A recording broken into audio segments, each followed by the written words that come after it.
নমস্কার বন্ধুরা, আমি অপর্ণা চলে গিয়েছিলাম ভগবানপুর একান্ত আপন সঙ্গে। এখানে থিমটি তুলে ধরেছেন আসামের চা বাগান। তো আসামের মানুষের জীবনযাপন কিভাবে চলে সেইটাকে এই থিমের মধ্যে তুলে ধরেছে। তো ভেতরে পৌঁছে গেছি, পুজো মণ্ডপের ভেতরে পৌঁছে গেছি। দেখুন বন্ধুরা, কারুকার্য কত সুন্দর, ডেকোরেশনটা খুবই অসাধারণ। সত্যি বন্ধুরা, না আসলে কি যে মিস করতাম, কি আর বলবো বন্ধুরা, এখানে আসাই হয়েছিল না, দশমীর পর এসেছিলাম। তো দেখুন আসামের লোকজন কিভাবে মানে জীবনযাপন কাটাতো সেই থিমটি এখানের মধ্যে তুলে ধরেছে।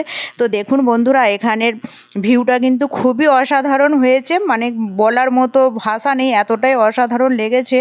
তো বন্ধুরা দেখুন, আর এই যে এখানে চা বাগানে কিভাবে কাজ করে সেইগুলোই এখানে দেখাচ্ছে।